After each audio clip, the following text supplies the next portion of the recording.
Good evening. Welcome to Within Sight. Welcome back if you've been here before. This is great. I think there's a lot of familiar faces in the audience. Thank you. It's nice to see you. Thank you for coming. Welcome if this is your first time here. I am Anna de Koning. I'm the Executive Director here at the Koch Institute. Last year we celebrated the 5th anniversary of our building where, as many of you already know, we combine scientists and engineers to develop new insights into cancer as well as new tools for detection, diagnosis, monitoring, treating, and preventing cancer. I'm excited to continue our celebrations by honoring some of our signature programs that we have here at the Koch Institute that accelerate new ideas and new technologies from our labs into the marketplace and into the clinic. So this evening we're highlighting our Frontier Research Program, which supports early-stage cancer research projects that very often do not qualify for traditional sources of funding, typically government funding. We do, of course, enjoy a good deal of government funding, both for established research projects as well as through our National Cancer Institute Cancer Center Support Grant.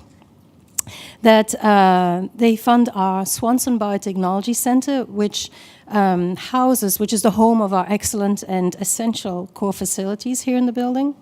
However, for these new, typical MIT, out-of-the-box, creative, groundbreaking type of ideas, we rely heavily on support from foundations, but particularly from philanthropists and individuals.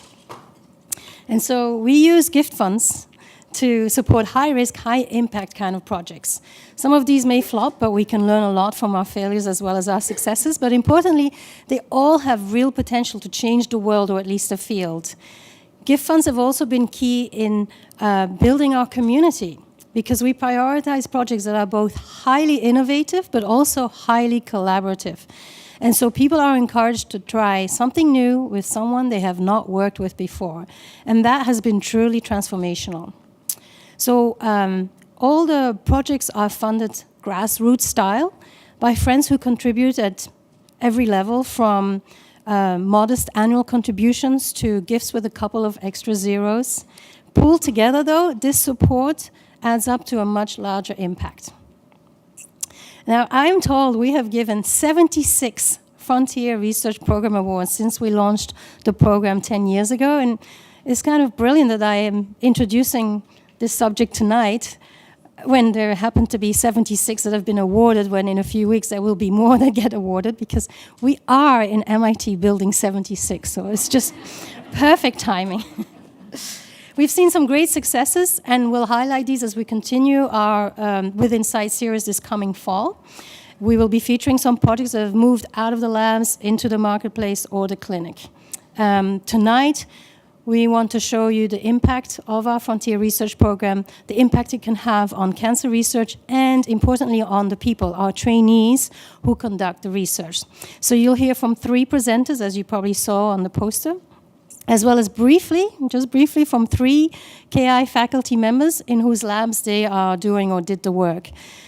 These 3 speakers were chosen because they really exemplify the spirit of the Frontier Program and actually the Koch Institute. And so I hope you will get a feel for the range of research that is enabled by these awards that is being done here at the Koch Institute. So without further ado, here is Frank Gertler, MIT Professor of Biology, to introduce our first speaker. It's a great pleasure to introduce Madeleine Oudin. Madeleine began her scientific career as a neuroscientist. She got a degree in biochemistry from McGill, and then went on to King's College in London, where she got a master's degree in pharmacology and a PhD in neuroscience. I was lucky enough to recruit her to my lab. She joined the Koch Institute as a postdoc in my lab in 2012. And she's, in addition to being a great scientist, she's been very active in our community for our Committee for Community Life, which is an educational and public outreach program. And she's been very active in the community within the Koch and MIT-wide and in the scientific community in general. She's received a lot of awards, very prestigious awards, including a K-99 Pathway to Independence grant. Sadly for me, she's just wrapping up her postdoc in my lab, and she's going to talk about the work that she did, so I'm going to leave that to her. But of course, I want to say that the Frontier Research Project program that supported Madeline and that she will be highlighting is particularly exciting to me because it employs engineering tools to further the work of a laboratory, mine, whose focus has been on more basic cell biology and basic cancer research. However, Madeline was not afraid to reach out to the engineers and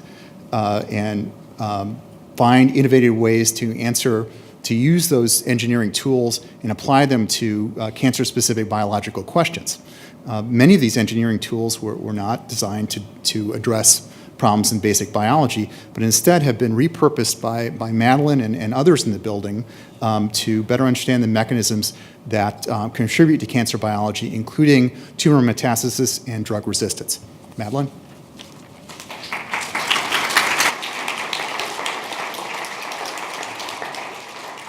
Hi, everyone. Can you hear me? Yeah. In the back? Okay, great. Thanks. Thanks for the introduction, Frank, and thanks for being here tonight. I'm excited to share some of my work with you. So my work has been focused on breast cancer, a disease where tumors originate within the mammary tissues. About 1 in 8 women and 1 in 1,000 men will be diagnosed with breast cancer in this country in their lifetime. When the tumor is small, it is relatively easy to resect it and to find drugs to treat it. However, a lot of the mortality linked to breast cancer is when metastasis occurs. Metastasis is when tumor cells will spread throughout the body to other organs, such as the lungs, the liver, the bone, or the brain. About 30% of patients metastasize. There are about 150,000 people in the US living with metastatic breast cancer, and this results in about 40,000 deaths annually. So what does metastasis look like in a tissue? So here you have a schematic of normal ductal structure in normal breast human tissue. And here's actually a cross-section of human breast tissue. Here we have a purple stain for the nucleus of the cells, and the pink is the surrounding tissue and connective and the fat. As you can see, the normal breast is highly organized in these ductal structures. The tumors will initially grow inside the ducts, and will at some point break loose and take over the normal architecture of the tissue, as you can see here. The tumor cells will then disseminate through the vasculature to other parts, other organs within the body. So to prevent metastasis, we must better understand the process by which these tumor cells spread. So what actually attracts these tumor cells to leave their site, the primary site? So there's a lot of resident cells that can participate in this process, such as immune cells, which I won't mention today, but I want to focus today on the extracellular matrix. And the matrix are non-cell proteins that are surrounding the cells, both in normal and cancer tissues, that provide structure and support to these cells.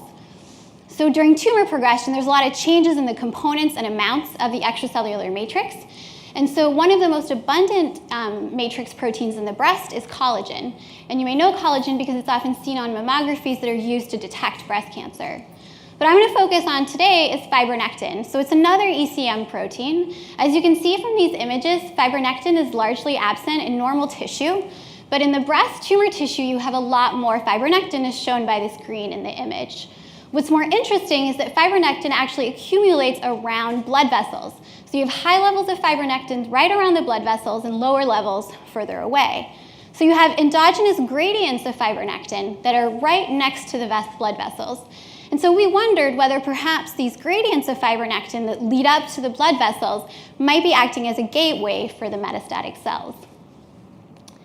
So in our lab, we study metastasis in that it is driven by a protein called mina-invasive, shown in this movie here in green. When cells have a lot of mina-invasive, they move a lot more, they invade a lot more, and they metastasize more. Interestingly, we also found that patients with breast cancer that had high levels of mina-invasive and high levels of fibronectin had worse outcome and more metastasis. So we asked whether fibronectin gradients could be maybe driving metastasis by attracting these mina-invasive cancer cells into the vessels. So we've had this situation where we could see in humans there was gradients of fibronectin, and we needed to find a way to recapitulate this in a dish for us to be able to study it. We then also needed to find a way to study it in mice. Now this was not easy, and a lot of the traditional biological approaches to these were really not great in order to really replicate these gradients that we wanted to study. And so this is where we had to turn to the engineering strategies that are being developed and repurpose some of the tools to apply to our biological question. So in the dish, we turn to microfluidic technology, which allows you to miniaturize devices to manipulate environments to study cells in. So we were working with a device whereby we could easily generate a gradient of fibronectin, just like the one we saw in the tumors.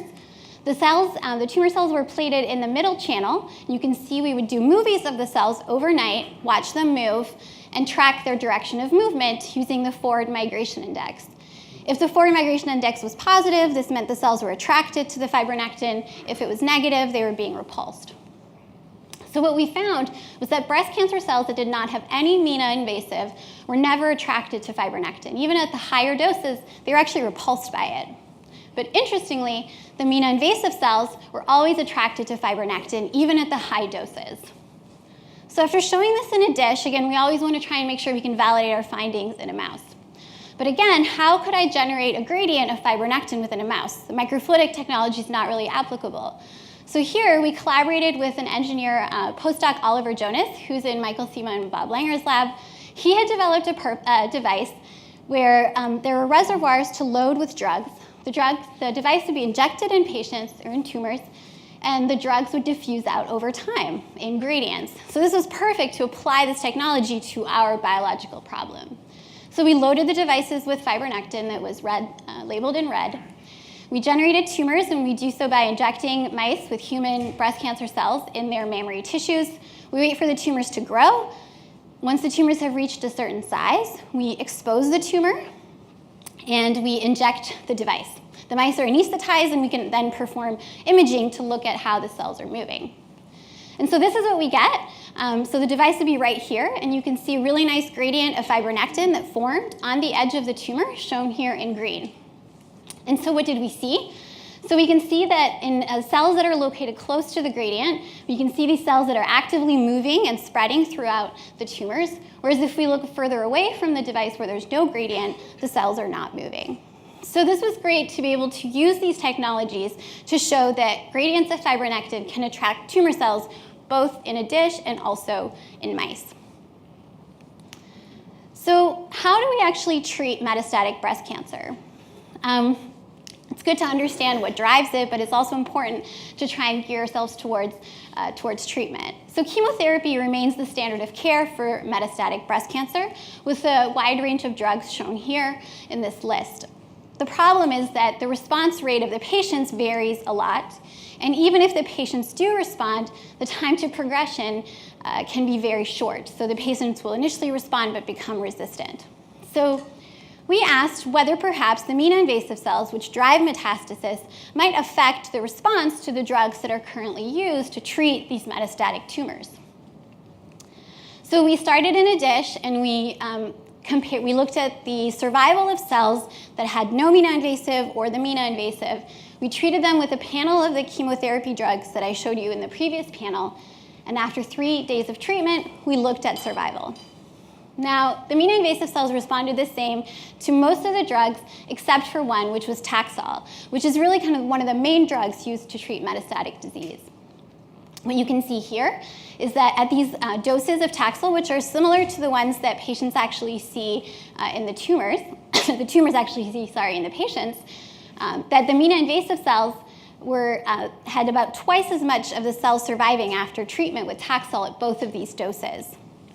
So again, after showing this in a dish, we wanted to move into the mice to see if this was also happening. So we generated tumors in our mice with the controls that don't express any MENA-invasive and the MENA-invasive tumors. We used a regimen of Taxol with 3 doses every 5 days, which is similar to what's done in the clinic, and we looked at a variety of tumor features. So first, we looked at the change in tumor volume. What you can see is that in the control tumors, there is indeed it slows down the growth of these tumors, so it's doing what we expect it to do. We looked at the cell migration of these tumors, and again, the Taxol did reduce cell migration, and it also reduced the number of metastases that can be found in the lungs. So again, the Taxol is working. However, in the MENA-invasive tumors, this was different. There's no effect on tumor growth. There was also no effect on the number of cells that were moving, and there was also no effect on metastasis. So how is this actually happening? Well, tumors normally grow by feature of uncontrolled cell division. So as one cell will divide into two cells. What Taxol does is it affects this cell division process. And instead of having two cells come out, the cells really struggle, and then one cell and the other one kind of dies off. And so over time, you're killing cells. The MENA-invasive tumor cells, shown in this movie here and this one, actually are happily able to divide in the context of Taxol treatment, and sometimes even divide into 3 cells. And so this indeed will then lead to continued tumor growth even in the context of Taxol treatment. So what I've shown you today is that the MENA-invasive cells are attracted to fibronectin, and this helps them metastasize. The MENA-invasive cells are also less responsive to Taxol chemotherapy. So what are we doing with this information? We are currently working with a company that's spun out of our lab called Metastat to develop commercial tests so that we can predict the likelihood of metastases within a patient and also help with drug treatment decision, if perhaps one patient might be more likely to respond to one chemotherapy versus another. So these are some of the things that we're doing to try and take our science more into the clinic. So with that, I just wanted to share what the Frontier and the Koch Institute have done for my career.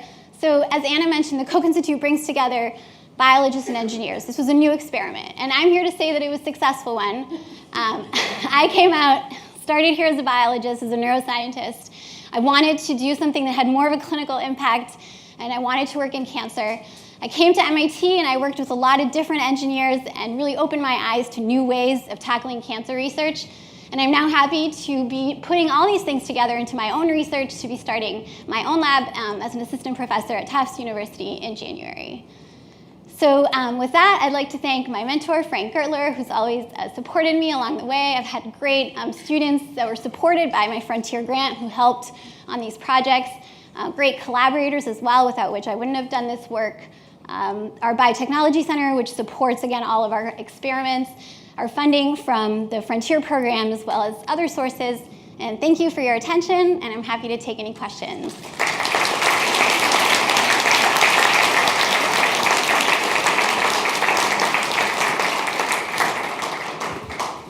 Any questions for Madeline? Yes? Oh, there's a microphone coming. If you could pass it down the road, that would be terrific. First of all, congratulations for your success and good luck for your new adventure. Thank you. Angiogenesis has a big role in metastasis. Did you see any change on angiogenesis level between your normal cells and MENA-invasive? Within the tumors themselves, not a huge, not a big change in the actual blood vessel density in the tumors. We have looked in breast patient tumors whether or not there's higher density of MENA-invasive near the blood vessels, and there is a small positive correlation. So, but that's not the only place that they go. They're definitely expressed heterogeneously in the tumor, not just near blood vessels. Yes. Hold on, there's a microphone coming. Is the MENA-invasive phenotype druggable on one hand? Yeah. And she's mentioned angiogenesis. I'm just wondering, is there any relevance to the immune profiling in that whole area? Yeah. Checkpoints. So with regards to being druggable, I think that's definitely something we would like to look into to be able to drug it, for sure. So that's definitely an option. We've done a lot of work to try and characterize its function, where it's expressed, what turns it on as well, so we can better move towards that. So now we've really increased our understanding of the biology behind it, and I think we would like to move forward with that. With regards to the immunology part, it's not something we've explored yet, but I think a lot of the features or the characteristics of tumors that have high MENA invasive, for example, this accumulation of the matrix, for example, has been shown to anti-correlate with immune infiltration, for example. So, I think there's definitely links with regards to the biology to that, but it's not something we've explored per se yet. Thank you. Okay, maybe one more last question. We have 2 more speakers. So. Have you done any engineering of fibronectin to try to identify epitopes that are actually the attractive force? Specifically with regards to the structure? Well, just generating variants, mutations. Yeah, so we've looked a little bit. So there's a part in fibronectin that activates specifically the receptor on the cell, the integrin, that will drive the signaling pathway. And in a 3D environment, that's actually not enough. So there's the signaling part, but there's also a structural aspect. So having just that little domain that signals is not enough to drive this process. So you need the signaling, but you also need the structure. So, and this really shows that the physical environment that these cells are in and how they take advantage of those different changes in cues is also very important. So it's not just a signaling aspect as well, which makes it even more interesting. Okay, so I'm sure Madeline will be happy to answer more questions after in the dessert reception. I just wanted to mention that this was a really excellent project for us to highlight because the device that she mentioned from the SEMA and Langer labs was also funded by Frontier funding, and it's actually already in the clinic now, so it's really a wonderful example of the impact we are having. Next up is Jackie Lees to introduce Monica Stanch. Thank you, Anna. I want to start off actually by thanking Anna and her team, not only for organizing this event and all the other events, but really for her stewardship of the Frontier program in general. We really couldn't do it without her liaisoning with both donors and also bringing projects together and support. So I really want to thank her. I also want to thank all of you for coming here tonight. We love your interest and enthusiasm and your support in general. Now I really want to bring the star of the show, which is Monica, and introduce her. So Monica recently graduated as a PhD student from my lab, and her work is focused on cancer biology, and particularly she's interested in bringing therapies to the treatment of brain cancer. Monica was originally from Romania. She conducted her undergraduate work at the University of Toronto, where, just like Madeline, she studied neuroscience and pharmacology. I think there has to be a magic formula there. And she's worked in several clinical research centers before starting at MIT as a graduate student. So Monica's, I think, is really taken remarkable advantage of MIT. She's a go-getter.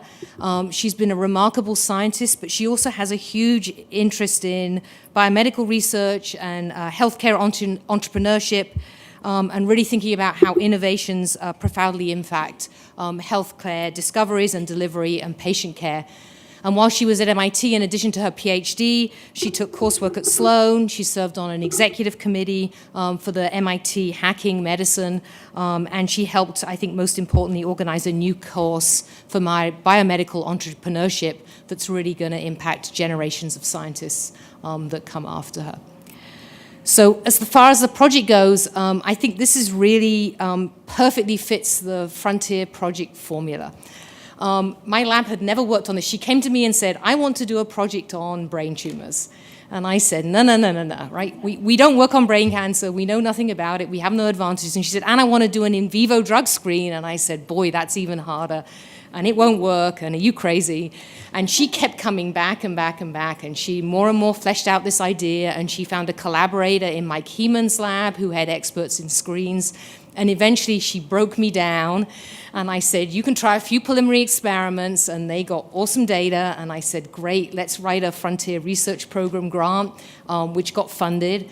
And I think the project has been actually spectacularly successful. I have great hope that it's really going to actually have an impact on treatment with patients for brain cancer, not tomorrow, but I think coming down the road, and I'm going to let Monica tell you that story. So, Monica.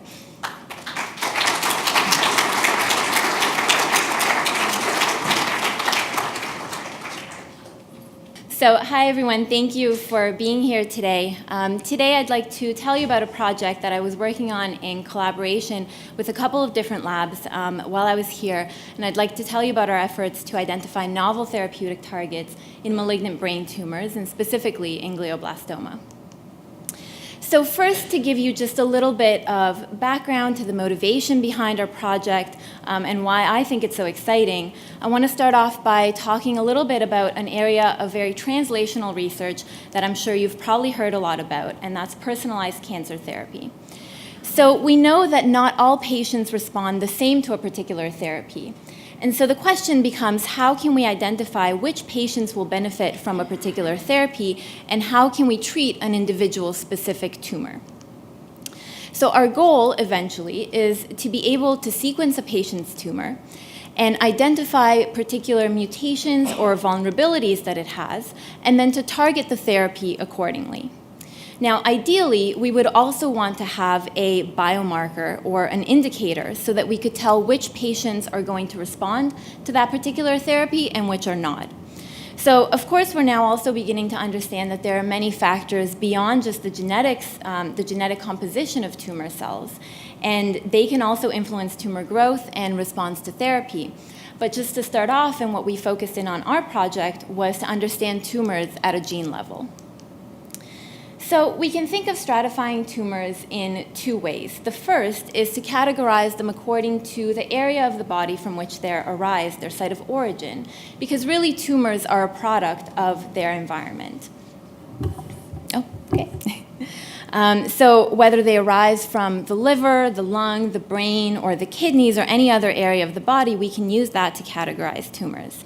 Well, a second way that we're beginning to understand now is there are different features, and here I'm representing them by the different colors, that are shared between tumors that arise from different areas of the body.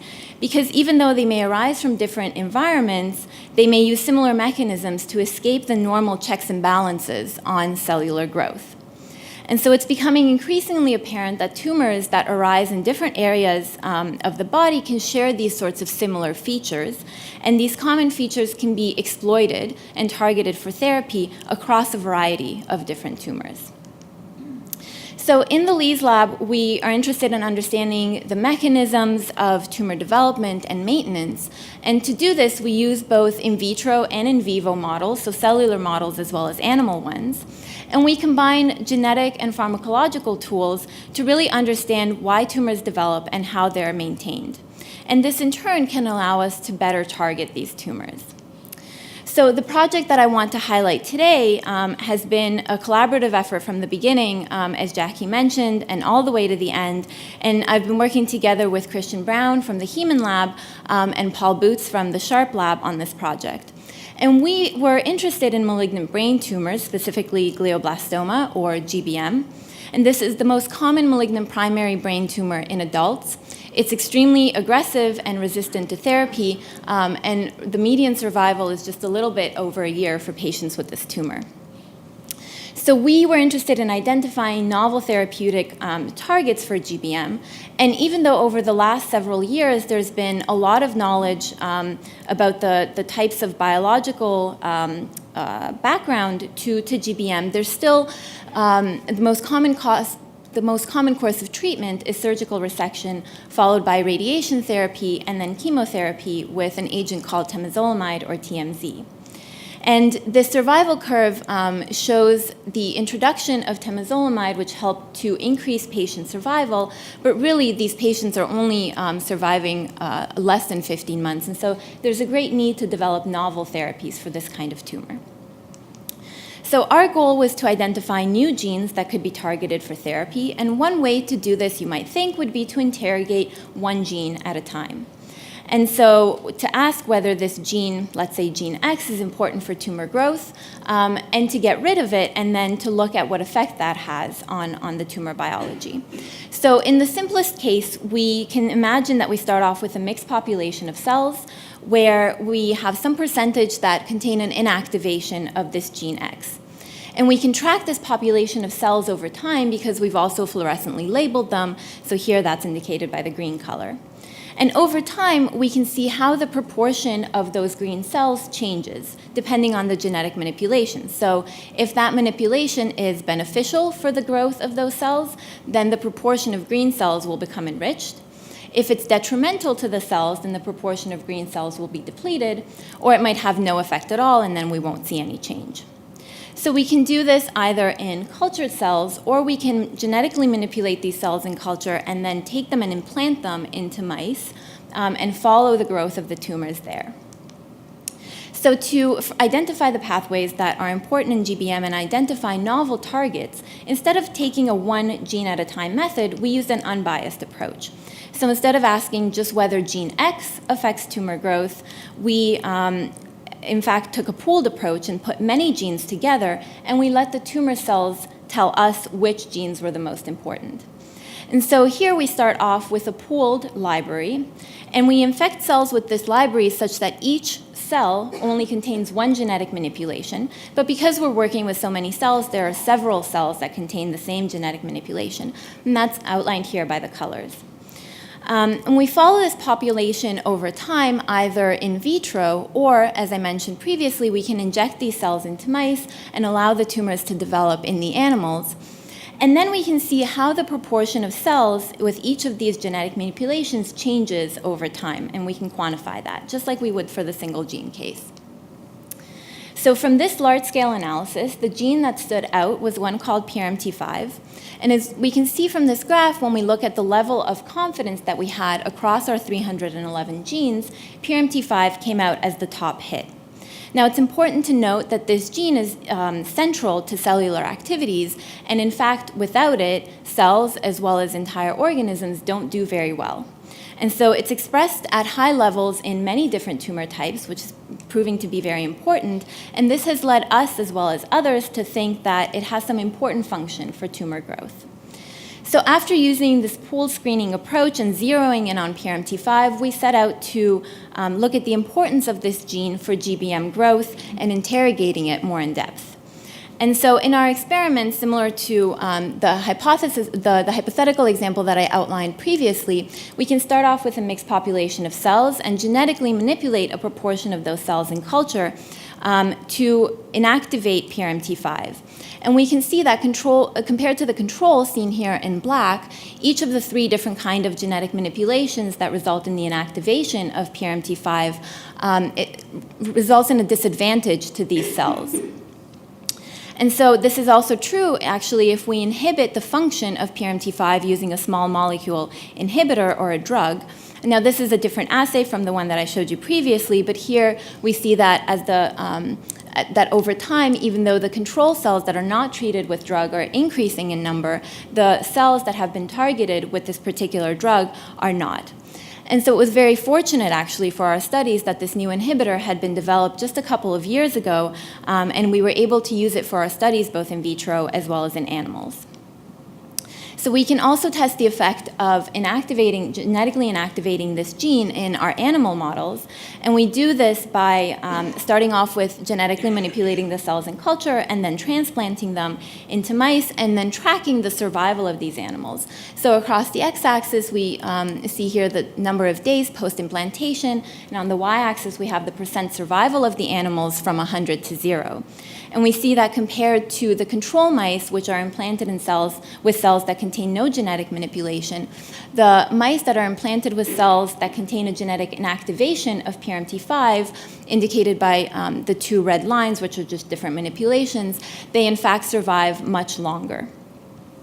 So we can also treat mice with this inhibitor that targets PRMT5, just as we did in culture. And if we treat them for a period of time outlined here by the gray bars, that indicates the dosing schedule, and then measure the volume of their tumors here on the y-axis, the tumors that are treated here in blue with the drug actually grow to be much smaller than the tumors that are not treated with drug at all. And here I'm only showing a couple of the different animal models that we used, but of course we tested this in different models to verify our results. So what's interesting about PRMT5 is that it's actually expressed at much higher levels in glioblastomas, or GBMs, shown here, as well as in lower grade glioma tumors, indicated by LGGs, as opposed to the normal brain. And this tells us that drugs that are targeting PRMT5 might be more efficacious in specifically treating the tumors without affecting the normal cells of the brain. In fact, PRMT5 is expressed at high levels in many different tumor types, and this is getting back to what I was saying before, that there are certain features that are common across different tumors that arise in different areas of the body. And so we believe that this uncovers a new vulnerability across many tumor types, not just in glioblastoma. Okay, so the next question that we wanted to ask was whether all cells would react the same way to this drug. So we tested a number of different cancer cell lines from different primary tumor types for their response to this drug. And the example graph that I'm showing here on the right shows the survival of the cells over many different doses of drug. And we can see that different cells have different sensitivities. So the cells that are outlined here in black are an example of a cell type that is much more sensitive, whereas the cells that are outlined here in the red dots are much more resistant to the drug. And what's interesting is that these divisions between sensitive and resistant did not track with the primary site from which the tumor is developed. So it wasn't as if all of the glioblastoma tumor cells were more sensitive than all of the breast cancer cells, for example, but there was a range of sensitivities regardless of where the primary tumor was. So this is really interesting because now we can start to ask whether we can predict which tumors are going to be more sensitive or more responsive to this drug. So remember, our goal eventually is to be able to sequence a patient's tumor and identify what mutations or vulnerabilities it has, and then target the therapy accordingly. And ideally, as I mentioned, we want to have a biomarker or a particular indicator that could help us identify a priori which patients are going to respond better to a particular treatment. So one might think that just the level of PRMT5 expression in the tumor would be a good enough indicator of whether that tumor is going to respond. But actually, it turns out that this is not the case, and it's just slightly more complicated. So we identified just such a biomarker that could help predict the response, and it could be potentially used as a companion diagnostic for drugs that are targeting PRMT5. So this biomarker is actually the ratio of expression of two genes, and both of these are binding partners of PRMT5. Each of these binding partners shuttles PRMT5 towards a particular pathway. One of these pathways, as it turns out, is very important for the cells to maintain their high growth rates. And so if the cells have high levels of binding partner 1, then they increase their flux through this pathway. And we've uncovered novel key details about the pathway and found that rapidly proliferating cells are actually addicted to this pathway. And when you take away their levels of PRMT5, they just crash. And so, moreover, we also believe that there are additional regulators in addition to just PRMT5. So this opens up many new avenues for therapeutic targeting in different tumors. So in this work, we've used both cellular models as well as animal models of glioblastoma, and we identified a novel pathway which enables tumors to fuel their growth. We defined a novel biomarker, which is particularly important because it can be used to stratify patients and therefore maximize the chances that a drug that's targeting PRMT5 could be effective at stopping tumor growth. And this has implications across tumor types beyond just targeting PRMT5 and also in GBM, which I think opens a very interesting area of research, and there's a lot to be explored there. And this project will be continued in different models of different tumor types in the Lee's lab as well as in the new labs of our collaborators. And so with that, I'd like to thank Jackie for her support and her commitment for this project from the beginning. As well as my collaborators and co-authors. This really was a completely joint effort, Christian and Paul. I also want to thank my thesis committee while I was a graduate student, Mike Heeman and Tyler Jacks.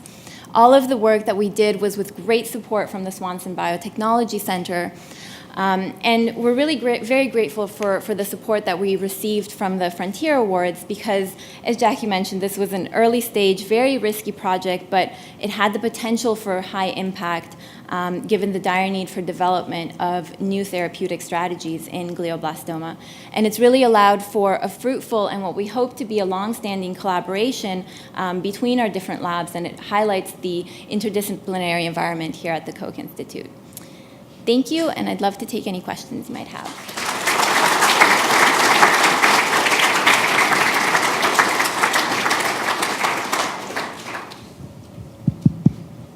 Questions for Monica? Hi, is the inhibitor that you used in the clinic today? So it actually, a form of it, a slightly modified version, is in phase 1 clinical trials currently, not just for glioblastoma, but a number of different solid tumors. So it's a dose escalation trial, yeah. We're watching that very closely. That's with GSK. Does GSK have a good biomarker to stratify their patients? They don't yet. That's exciting. Any other questions? Hold on, can you wait for the microphone? Sorry.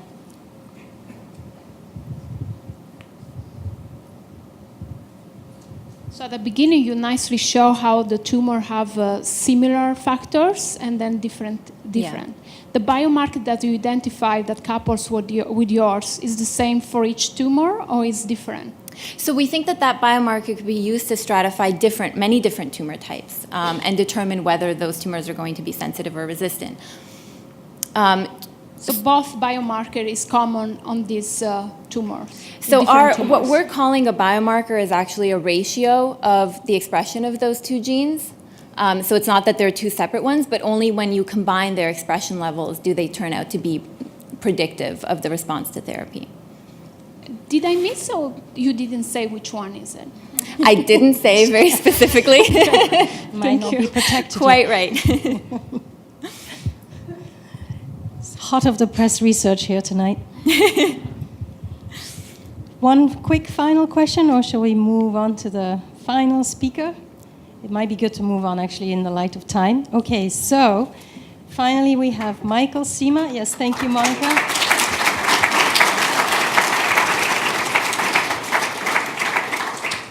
Michael Sima, Professor, David H. Koch Professor in Engineering. That's right. After 2 professors of biology, is going to introduce our final speaker. So I'm here to, whoops, can you hear me? Yes, I'm here to introduce Katerina Mansa-Vanu. Huh? Don't try it, it's Katerina. She's originally from Athens, Greece, BS in Engineering Sciences from Harvard, which we don't count against her at all. She entered MIT as an HST student 3 years ago. We were just talking about it today, 3 years ago. She's passionate about access in healthcare, and you're going to hear about a little bit about that tonight. She was awarded a prestigious fellowship last year, the Tata Fellowship, with a number of other students here at MIT, but it's quite a very special group of young scientists. Her research concerns ovarian cancer and, in particular, access to therapy there, and you're going to hear a little bit about that. I have a few words to say about the Frontier program, and I have them to thank for this, or this program to thank for my introduction to ovarian cancer research, and specifically Tyler Jacks, who introduced me to a number of very important ovarian cancer researchers, Mike Beerer at MGH and Marcelo Del Carmen, who continue to be collaborators with me today and have helped in Katerina's research. You might be surprised it's hard to fund translational research, and you don't do that with necessarily with NIH funds, and even that's getting more difficult. So these types of funds are really important to us here. This has been a my research is all in translation. I try to do basic science in the clinic as best I can. A lot of that starts with preclinical research, and that's what the Frontier program is about. Little did I know when I started this, which was this type of research on ovarian cancer, that my family would be faced with trying to survive ovarian cancer. And just a few years later, and I credit us doing that was how much I've learned about ovarian cancer in this research. I had no idea what my research, how it would prepare me for that experience and prepare my family. I'm happy to say we're still surviving ovarian cancer, and the prognosis is really great in our case. The differentiating factor in our situation was luck and access, and so that's what Katarina is going to tell you about tonight. Katarina?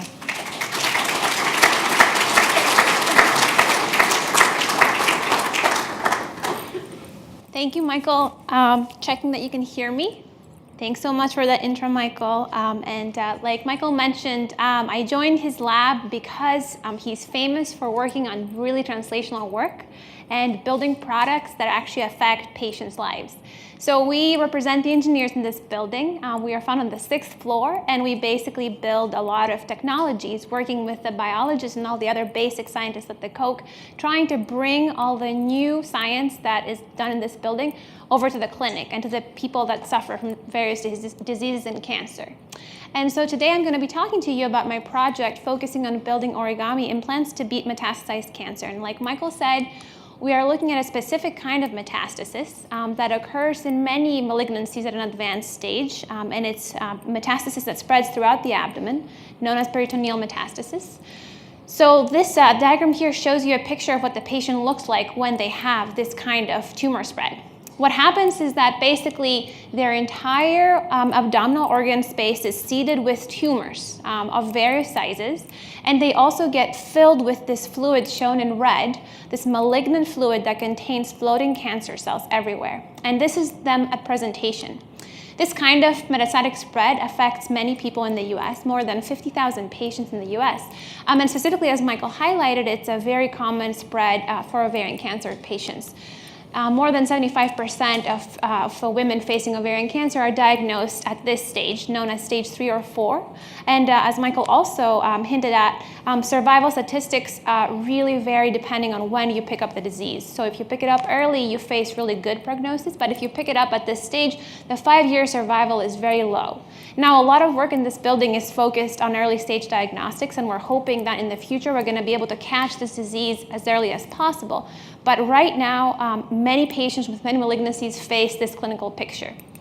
So what our work is focused on is on helping them deal with this disease.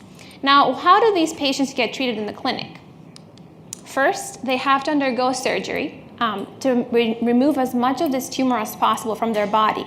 And in that process, they may also lose parts of their healthy tissues that may be coated with tumor and are not necessary for survival. For women, that means removing the ovaries and their uterus, but also maybe parts of the intestines. It's a very radical surgery.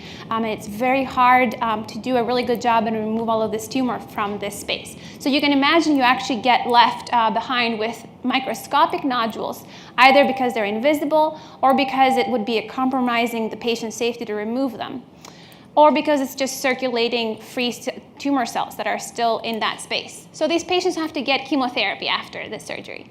And they can get the chemotherapy through their systemic circulation, through their veins, intravenously, or they can get it locally. And this local chemotherapy is known as intraperitoneal or IP chemotherapy. The way it's done is that the patients get implanted with a tube, a catheter, into their abdomen, in their belly, which is left in place for multiple weeks, during which they receive multiple infusions of chemotherapy. So they go back to the hospital every few weeks, and they get pumped with 2 liters of fluid, shown here in blue, that contains basically the maximum amount of chemotherapy that they will survive through for that infusion. And then they have to be given 3 weeks of a break to basically bounce back and be healthy enough again to be able to undergo this again. And this happens for 6 cycles. That's the recommended dosage. You can imagine that this is a very challenging technique. However, data has shown, both in clinical trials, but maybe more importantly in the clinic, which is what this data is from, that there is a marked survival benefit for patients with ovarian cancer stage 3 who undergo any sort of IP, local chemotherapy delivery after their surgery. You can see here in blue that these patients fare better in their overall survival than patients that only get systemic or IV therapy. At the same time, in that same paper, the authors analyzed how many of those eligible patients will actually get any sort of IP chemotherapy in their regimen. Now, this data is coming from 6 national cancer centers in the US. So we're talking the top hospitals, and they are ready to go resource-wise and training-wise to do this and support the patients that go through this regimen. You can imagine that that's far from what you would get in an average hospital if you needed to get treatment anywhere else. And with that in mind, you can see that really never in this time duration did IP chemotherapy get given to more than 50% of eligible patients in these centers. And in fact, adoption varies dramatically across centers. So some hospitals really do IP chemo, and some hospitals will give it to fewer than 5% of eligible patients. And it kind of is, like a draw of whether the physician you're being treated by believes in IP chemo or not, which is a problem. But why is the adoption so bad? So I showed you a little bit about how this is done. You can imagine it's logistically very complicated and requires really highly trained individuals to do this, so nurses who can support these patients. But on top of that, and perhaps more dramatically, it's just a very toxic regimen. So data has shown that more than 50% of patients, so the majority of patients, can't pull through these full 6 cycles of IP chemotherapy. They drop out and they have to be switched to systemic chemotherapy. And the main reasons have been identified to have to do with the way with which the chemotherapy is given, so the catheter and the port they have to get in their body, and also the fact that they get these high drug doses, the maximum they can survive through, and it's just too toxic. And so our work is focused on basically replacing this kind of very dramatic regimen with an implant, a device that is inspired from a lot of work that has happened in the CIMA lab over the years, and also inspired from the ability to create origami-inspired deployable structures, and can be placed in the body to deliver continuous low-dose chemotherapy, be placed with minimally invasive surgery, match the mechanical properties of the tissues around it so that you minimize how much you irritate the organs around it, and you minimize side effects for the patient, and is safe for the patient to have in their body throughout this course of treatment. So how would we put this device in the body, and why is it called an origami device? Well, that was one of the key aspects of the design that we had to deal with. How do you fit this kind of implant through tools that the doctors use today, which have diameters of the order of magnitude of millimeters? So you have to be able to thread something through that and still get a surface area that's big enough to cover this entire space and all of the microscopic tumors you may have left there. And that's where origami came in the picture. And so we started playing with different ways to create geometries that can result in big structures, think like big, large sheets, but can collapse into these tiny structures that you can safely pass through these tools. And then ideally at the end of treatment, be able to remove them. And so this is the inspiration for the kind of the big picture image of what these devices would look like.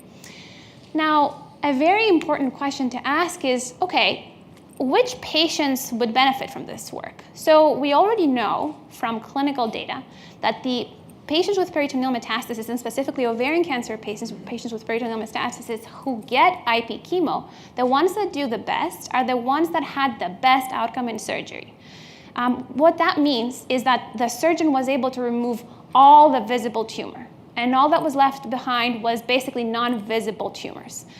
And so if you think about it in terms of scale, we're very interested in this region where tumors are sub-millimeter in size, not visible to the naked eye. And so in our lab, we did work basically trying to recapitulate these sizes in vitro and seeing whether we could implement a continuous chemotherapy regimen and still be able to benefit those patients. Remember, we are reducing the dose at any moment here. So instead of going through these really high infusions, we want to replace them with a lower continuous dose that's always present.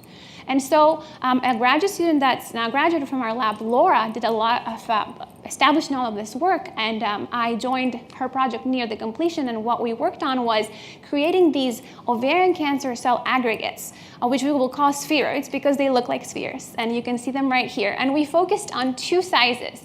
One that resulted in 100 micron sized little nodules, and one that resulted in 200 micron sized nodules. What that means is 0.1 millimeter and 0.2 millimeter. So both of those are basically invisible to us. And the difference between them is only 0.1 millimeter. And what we found that if we treat them in vitro with various dosing regimens that basically recapitulate this high dose kind of periodic treatment that we see in the clinic, or replace it with continuous low dosing, we get very interesting results. So for the 0.1 millimeter sized spheroids, there was no statistical significance in the outcome of these different regimens in terms of doing better than each other in treating. So we were able to treat effectively with all of these regimens. But when we hit 0.2 millimeters in diameter, just 100 microns more, we started seeing differences across these dosing regimens. What we saw and what we learned was that A, you can't really replace these periodic high-dose infusions with the same total amount of drug given over a longer period of time at a lower dose and necessarily expect that the larger tumors will shrink as well. But we found that we can actually give more drug in total, but still keep the dose at any moment at a lower value and do better than these periodic infusions, which was very promising because that's exactly what we're hoping to be able to do with the kind of implant that we're developing. And so we set off to also start building these structures, and we developed biomaterials that match the mechanical properties or are close to the mechanical properties of the tissues around them, and that will hopefully be well tolerated in vivo, and that allow us to tune how we deliver these chemotherapeutic drugs from them over time.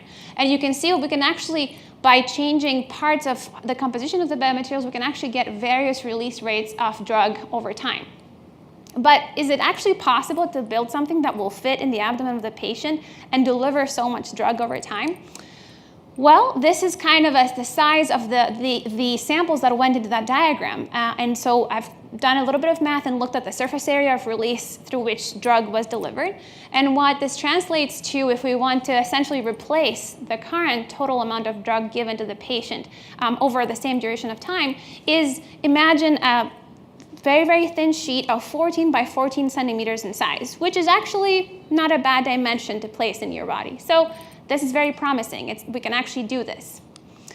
Now, I showed you some numbers in the beginning about the clinical need for this work, and we talked about the picture in the US, but I wanted to take a step back and also look at what the need is in less resource-rich settings. So there's more than 2 million patients every year in the developing world who face this kind of peritoneal metastatic spread. And the Frontier Award allowed all of this work in the past year, but it also allowed me and gave me a chance to go ahead and explore how we could make a difference in the life of those patients as well. And so, as Michael mentioned, I am now a Tata Fellow. There's a center here at MIT, the Tata Center, that focuses on challenges in India and finding solutions for them. And I have been able to establish collaborations with top national cancer centers in India and work there to understand how the doctors there would view a solution like this for their patients. So what does that mean, and how has the Frontier changed the course of our project? As Michael also said, I'm part of the HST program, and the HST program is a collaboration between the Harvard Medical School and MIT. And what that means is that they basically take engineers and train them with some clinical training to be able to innovate healthcare. So we take a full year of medical school classes and we spend time in the clinic like medical students. We scrub into the OR, we are present with appointments with doctors and physicians and their patients, and we learn how to take history and write notes. We're part of the healthcare delivery process. So we really get a very good picture of what the challenges are in the clinical setting. And that ties in very well with all the translational work that Michael does. And so I've spent months of my PhD scrubbed into the OR and really seeing these surgeries and the patients and what it means to have this kind of cancer and what it means to remove all the cancer from the body. And I've seen the patients receive their chemotherapy and deal with their side effects. And I've seen that both in Boston at Mass General, but I've also seen it in the middle of India in national cancer centers there. And I've been truly inspired and in awe trying to get a sense sense of how much our work actually could hold promise for all of these patients in reality. And that would never have been possible without the funding that we have received from the Koch Institute and specifically the Frontier program. So with that, I would like to acknowledge everyone that has helped me in this journey so far.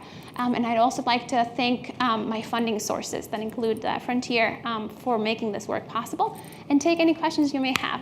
So.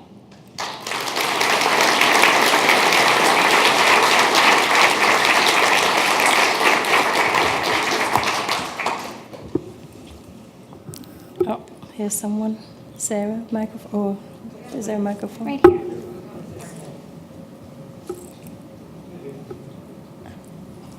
Does this process lend itself for other forms of cancer, like prostate or bone cancer or other, or is it just limited to the experimental work you're doing now? So that's a great question. The kind of cancer spread that I'm talking about, you actually see in cancers from the GI tract. So small and large intestine, gastric cancer, stomach cancer, sometimes lung cancer can cause this metastasis. Definitely ovarian cancer. You can see it with all cancers of the gynecologic tract. I don't think prostate cancer has a high incidence of peritoneal metastasis, but the implications for all of these diseases and being able to treat in that space are huge for cancer. And if we talk a little bit beyond cancer, it can actually be a very big deal for other diseases that could benefit from delivering drug in that space. But yeah, there's a lot of implications for a lot of other cancers. Yeah, absolutely. Actually, I think Michael has a startup that is now in clinical trials for bladder cancer, right? Yeah, that's right. Yeah. Another question over there. Thank you for that presentation. It takes me back to my early days in New York at Sloan Kettering with Maury Markman and Charlie Levenbach, who were the ones who were struggling with these peritoneal catheters. They all got scarred up. It was such a hard and miserable experience. Yeah. It's nice to see a next evolution of thought. Makes me wonder why we didn't think of that 20 years ago ourselves. But I'm wondering, so you could do this in advanced disease where the peritoneum is kind of spread because there's fluid in it. Mm-hmm. But when you're doing this in an adjuvant setting where the surfaces, the visceral and peritoneum are stuck together, how do you expect to infiltrate that thing in there? And aren't you going to run into the same issues with scarification? And then the other thing is how much of that drug is going to reach how far? Yeah. Those are actually both excellent questions. So the questions are, A, if you don't have all that fluid in there, how are you going to get the implant in there, and how are you going to, and the second is, how are you going to get all the drug to go throughout all that space? And those are actually excellent questions in the design process. So the answer is that we are working to build this so that it can address those problems. In terms of not having as much fluid in that space, there's as I'm sure you know better than I do, there's a small volume of fluid there at any time. And in fact, the circulation of that fluid is in part a reason why the metastasis spreads so much throughout the cavity. So we are actually now doing tests in mice and healthy mice, trying to see whether we can, with a little implant like that, get drug everywhere. So we're in the process of answering it. Now, if we see that it's not possible to have a single device and do that, we are exploring options such as having multiple smaller things that are placed in key locations, let's say near the diaphragm where there's a lot of metastasis, or near the liver, and treat those. But basically, it's a work in progress of addressing those, but they're definitely at the core of the design process for this work. So I suspect it would be the first time you use it where you're going to get the best distribution. Mm-hmm. Because every time you put something in there, it's going to scar off that neighborhood. So you're going to lose quadrants very quickly. Yeah. Unless you can get it in on the first try when you still don't have all that fibrosis. Yeah, and hopefully we can minimize the fibrosis, both with the material we use, possibly adding things to the surface that are antifibrotic, and making sure that it mechanically matches the tissue as much as possible. But absolutely, very good points, for sure. Thank you. Okay, I think there was a question in front of you. Did you want to ask a question? Or no? Behind you? Okay. There's one back there. Oh, over there.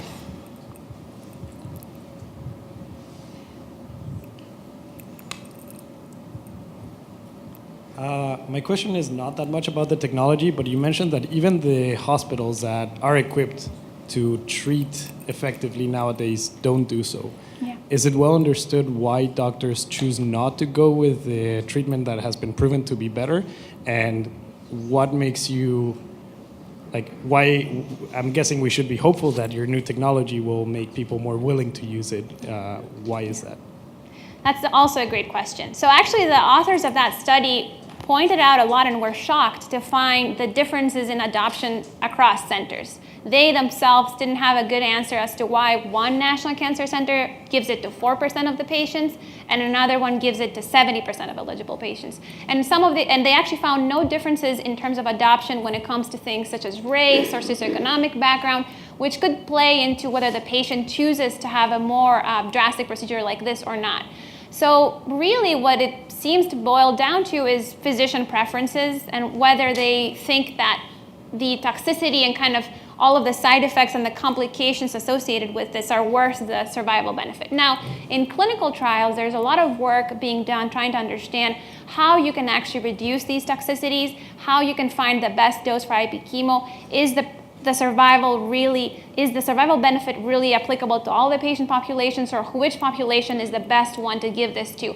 And so it's a very complicated picture. I mean, it ends up being very much a call of the doctor whether they think this patient should get it or not. And I think like you point out, if the technology made the treatment less kind of drastic, less toxic, less complicated, then I don't see why the adoption kind of obstacle wouldn't be reduced that way. So I really think that we are suffering here from a very bad technology for something that's kind of scientifically and on a scientific basis has a lot of promise for having results and already yields results despite how bad the technology already is. So, yeah. All right. Katerina didn't mention it, but her paper, one of her latest papers was just published on Monday, and MIT did a nice write-up about it. So if you're interested in hearing more, you can go check it out. Let's thank Katerina and actually all of our three speakers.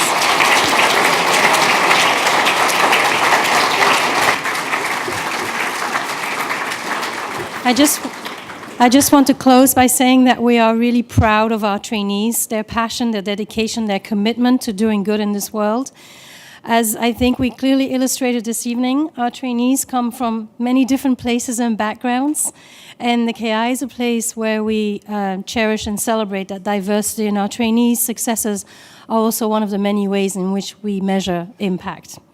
So please join us again this fall when we continue our With Insight series. We will highlight some more frontier research projects that actually made it into the marketplace, and also feature our Bridge project signature funding program that is basically a collaboration between the scientists and the engineers here at the Koch Institute at MIT and the clinicians and researchers at the Dana-Farber Harvard Cancer Center across the bridge, hence the Bridge project. And actually also supported Katerina's and Michael's project. The Bridge Project program will be on October 5th. We don't have the date for the other one yet, but save the date for October 5th. And now it's time for dessert. I'm sure the speakers would be delighted to answer more of your questions. And thank you for coming, and good night.